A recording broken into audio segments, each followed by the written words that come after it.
My name is Mike, and this happened last year when my fiancé and I bought our first starter home together. We're an Asian couple, which is relevant to the story. It was a small 2-story house in a basic suburban town in Georgia. There was nothing special about it, but to us it was supposed to be special. It was a typical quiet street, decent backyard, cheap fence, and regular-looking houses lined up next to each other. We felt lucky to even buy a house at our age, so it was a very exciting point in our lives that was quite literally robbed from us, which you'll soon hear why. The first few days were normal. We unpacked, met a few neighbors, and tried to settle in. The neighbor on our right side was a friendly older couple. The neighbor across the street waved and came across to say hi when he saw us. But the house on our left side was different. We didn't see anyone come out of it for the first few days. The curtains were always shut. The house looked clean and normal, don't get me wrong, but it was always kind of dark inside, like no one was home even though there was a car in the driveway. The only time we noticed anything was when we saw someone standing inside their front window one afternoon. My fiancée and I were carrying groceries in for the car when she whispered something to me about it. I looked over and saw a man standing behind the curtain, only half visible but totally watching us. He didn't wave. As soon as he saw us glance at him, he walked away from the window. It was weird, but we didn't think too much about it. Some people are just quiet or awkward. Over the next week, we started noticing him more often. Not outside, but inside his house. I would catch him standing in his living room window sometimes when I left for work. My fiancée told me she saw him in the upstairs window once when she was getting the mail. Every time we noticed him, he seemed to be watching us, but never in a way where he stayed long. The second we looked back, he was gone. One night, something happened that made both of us uneasy in a way we couldn't ignore. Around midnight, I was getting ready for bed when I walked past our upstairs window. Our bedroom window faced directly toward his house. When I looked, out of habit, I saw him in his upstairs window.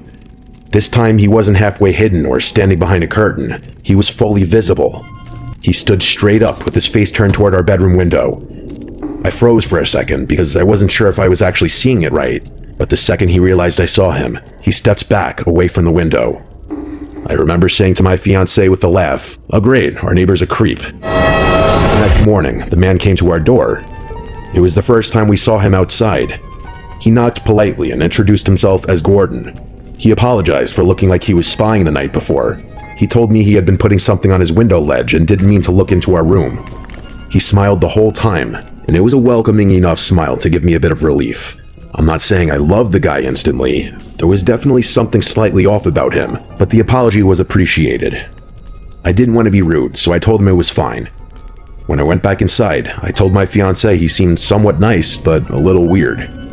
We decided to forget about it. A week later, something else happened that we couldn't ignore. In the middle of the night, my fiancé shook me awake, telling me she heard someone in the yard. I was half asleep, but I got up to check the window. Gotta do what you gotta do as the man of the house. When I looked outside, I saw someone walking in our yard. Unless it was fucking Bigfoot, it was definitely a person.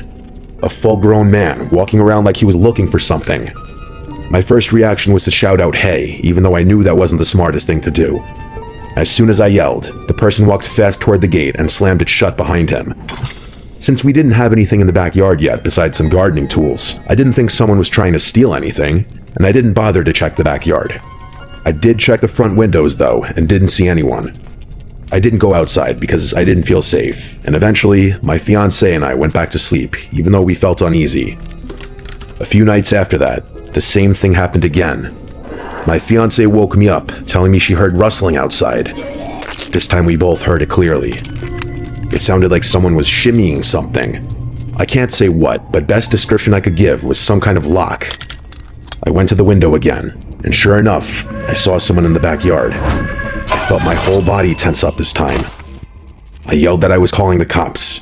The person walked out of the yard and again slammed the gate the same way, but this time I saw enough of the man's face and posture to know it looked exactly like Gordon.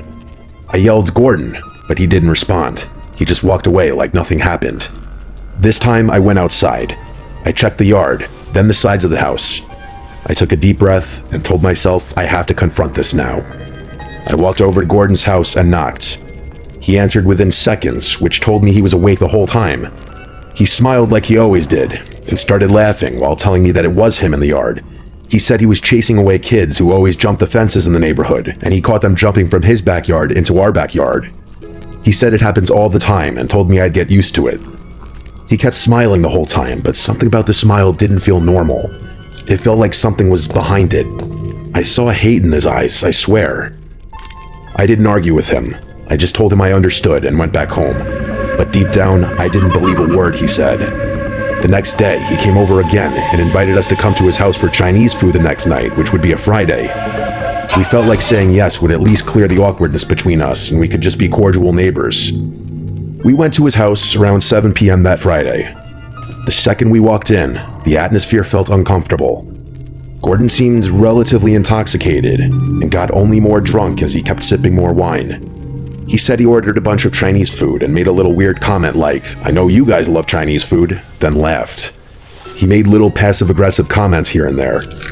Eventually the food arrived and he paid, and we offered to help him set up the table, but he almost yelled when he said no. The whole dinner felt tense.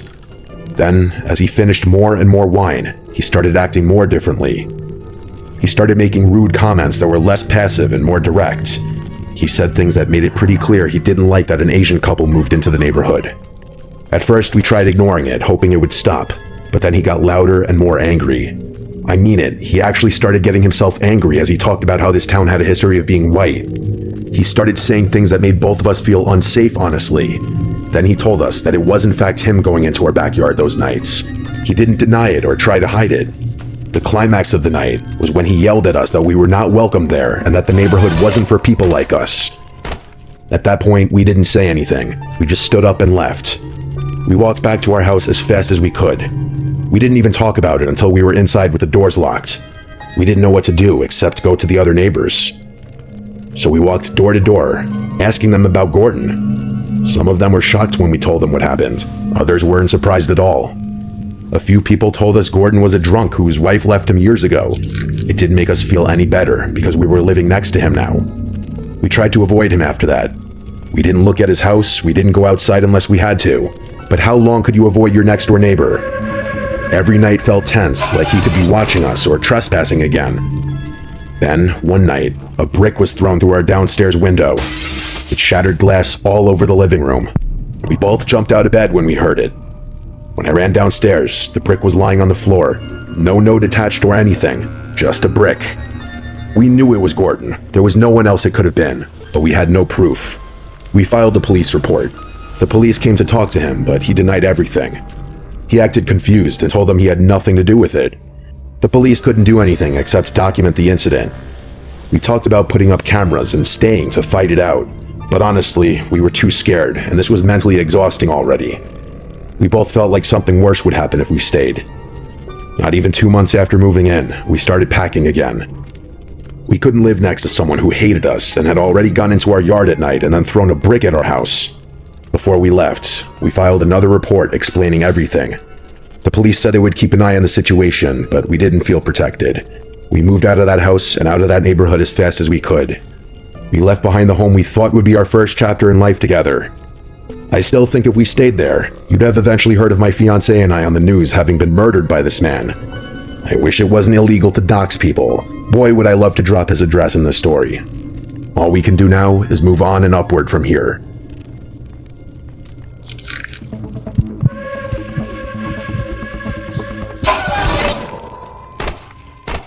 This story happened a couple of years ago, around late 2021.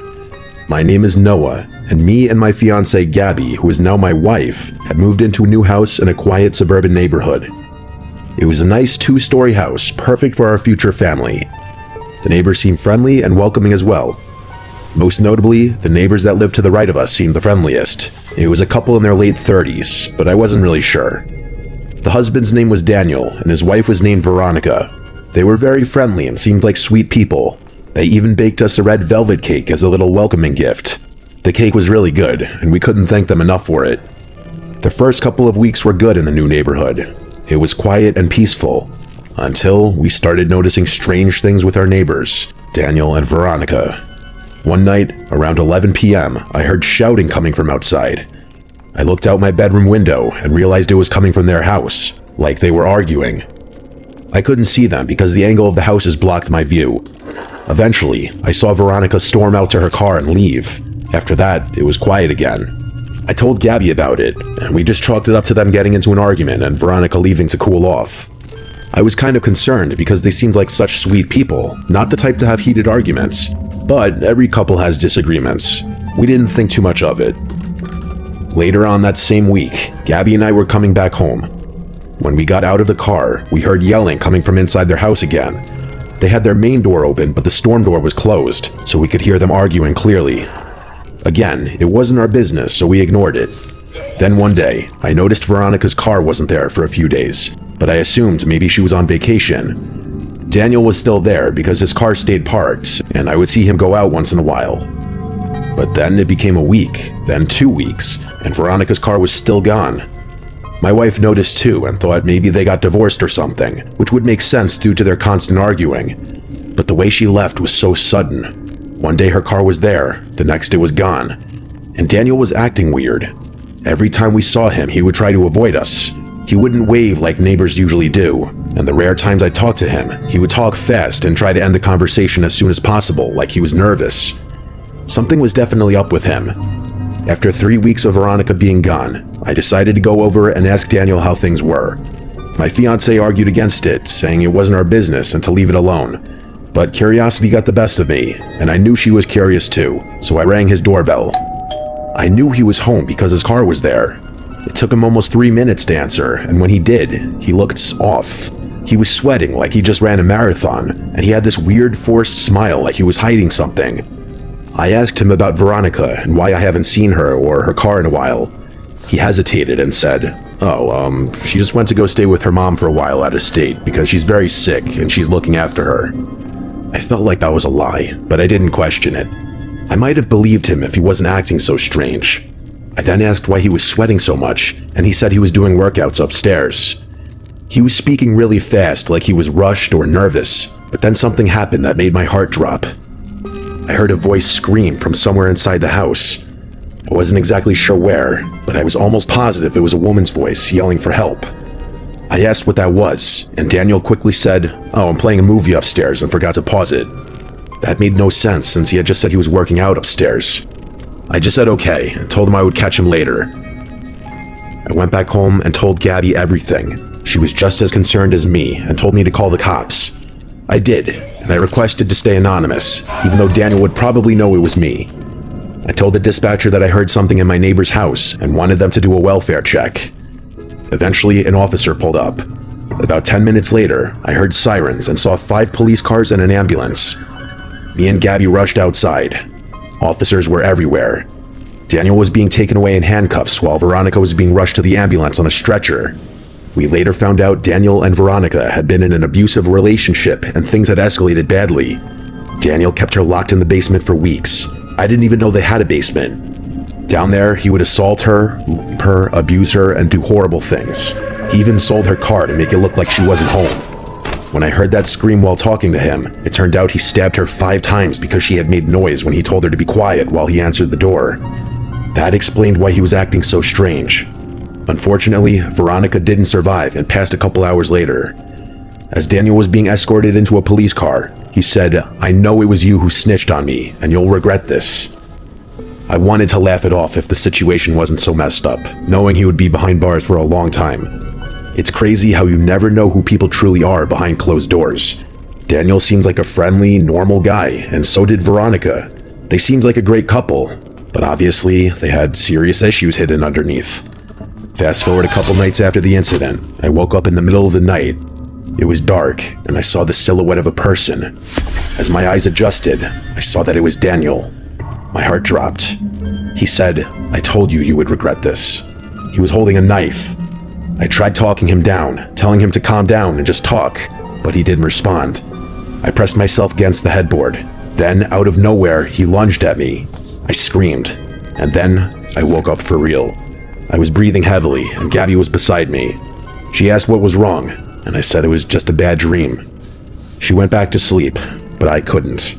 The fact that I dreamed about my neighbor who murdered his wife breaking into my house to kill me chills me to this day. Most dreams fade, but this one stayed vivid, and the words he said in the dream were the exact same ones he said while being taken away in cuffs. I never told my wife about this dream. I don't know why. I guess because she might think I'm crazy or it would just stress her out. Eventually, after we got married, we moved to another part of town. It's a nice, quiet neighborhood and a great house, but the whole event traumatized us. Knowing we lived next to a murderer still haunts us.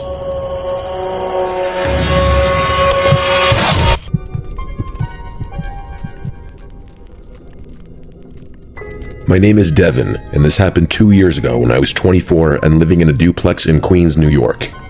It was a small, old house that looked divided right down the middle. I rented the left side, and some man rented the right side. I never met him. I never even saw him. The landlord said he kept to himself and worked nights, so it didn't concern me. My bedroom was on the second floor, and the wall of my bedroom was the same wall as the neighbor's bedroom. If I pressed my ear up to the wall, I could hear faint movements on the other side sometimes, but that's to be expected in New York City. The first week that I lived there, nothing strange happened.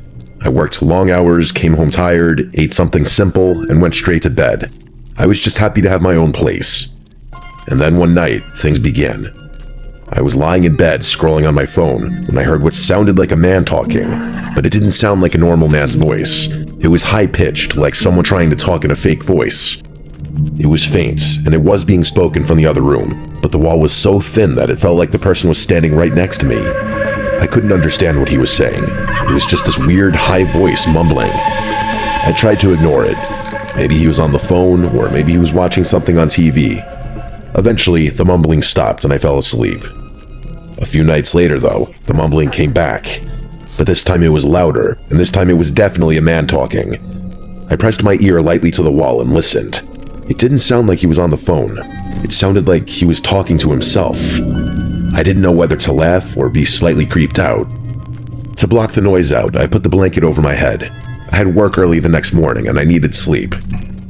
I think that was the first night I realized I did not like living there alone. 2 weeks after that, the knocks started. I was lying in bed again, half asleep, when I heard 2 taps on the wall right next to my head. It was so close that I flinched like someone was touching me. I sat up and waited a few moments in silence. And then, there were 2 more identical taps on the wall from the other side. I knew for sure that it was not a house settling noise that could just easily be explained away. I rolled away from the wall and sat there shaking. I kept waiting to hear something else, but it went quiet. I wanted to knock back, but I realized that acknowledging it would likely make it worse. The next morning, I told myself it was not a big deal and that I was overreacting. Over the next week, the knocks continued. Sometimes soft, sometimes harder, always at night, and always when I was trying to sleep. One night it went on for so long that I put in headphones and turned on a loud fan. I remember lying awake thinking about how thin the wall was, how close his room was, how close he was. He could literally be lying just 2 feet away from me. It scared me more every night. But still, the knocks could have just been him sitting against the wall and accidentally banging or tapping the wall with something. But then came the night that everything changed. I'll never forget it. I was lying in bed on my side, facing the wall. My eyes were closed, but I was not asleep yet. The room was dark, except for my street lamp shining through the blinds. I heard the knocks again. 3 slow ones. I kept my eyes closed and tried not to react. Then I heard that same high-pitched man's voice come through the wall. It was muffled, but not that muffled. I could hear each word clear enough. He said, "What are you doing there?" My lungs locked up. I sat straight up in bed, shaking so hard I felt my teeth chattering. This was no longer just potential accidental taps on the wall. He was now acknowledging me directly. He said it straight through the wall. I could just tell he said it like he knew I was right next to him. I grabbed my phone and called my boyfriend. I whispered to him that I was scared out of my mind and told him exactly what happened. He told me he was coming over right away and he would stay the night with me. I stayed sitting up with the lights on until he arrived. The rest of the night, nothing happened. It was almost worse that way. It made me feel crazy, like the neighbor knew my boyfriend was there. For a few days, things were quiet. I started thinking maybe it was just some weird coincidence that the neighbor was doing something and I misheard. But then a few nights later, something happened that made me leave the house running. I still have bad dreams about it. I was asleep this time, fully asleep. I don't know what time it was when I woke up, but I woke up fast. Something snapped me awake. I sat up slightly, and then it started. The knocks on the wall, like someone drumming their fingers right beside my head. I screamed back without thinking. I shouted for whoever it was to leave me alone. I was shaking and breathing hard. I think mustering up the courage to finally yell back spiked my adrenaline. I don't know exactly what I expected next, but I will tell you, what did happen next I never expected in a million years. There was a voice. It came from inside my room. A voice in the dark said, "Go to sleep." It was not the voice from the wall. It was deeper and closer, right there in my room. I launched off my bed screaming. For some reason, the brief moments of my running through the hallway and down the stairs was a blur, because I really just remember getting outside and running into the streets screaming for help over and over. I must have looked insane. I ran barefoot onto the sidewalk. I kept looking behind me, expecting someone to be chasing me. I didn't stop screaming until a man 2 houses down came outside and stared at me like he didn't know what to do. I begged him to let me use his phone to call my boyfriend, but he said by the sound of it I needed to call the police. So I called the police instead. I waited by that man's sidewalk shaking and crying until the police arrived. When they showed up, I told them everything that happened. They asked me if I was sure that someone was in the house, and I said yes, 100% yes. They drove me back to my duplex, and 2 officers went inside. My front door was still wide open like I left it. They said there were no signs of forced entry. They asked me if I remembered unlocking the door as I ran out. I had no memory of touching the lock. I told them I didn't think I unlocked it, but I was so panicked that maybe I did. I couldn't be sure. They checked every room, every closet, under the bed, everywhere. No one was in the house. They knocked on the neighbor's door too, but he wouldn't open up. It looked like he wasn't home at all. Eventually, my boyfriend showed up and took me back to his place. I was still shaking hours later. I don't remember sleeping again the rest of the night. In the morning, I called my landlord and told him everything. I told him I needed to know who the neighbor was and if he had any history of problems or strange behavior. I also told him I wanted to break the lease immediately. At first, he pushed back. He said he needed notice and paperwork. I told him I would not step foot in that duplex alone again, and he needed to help me.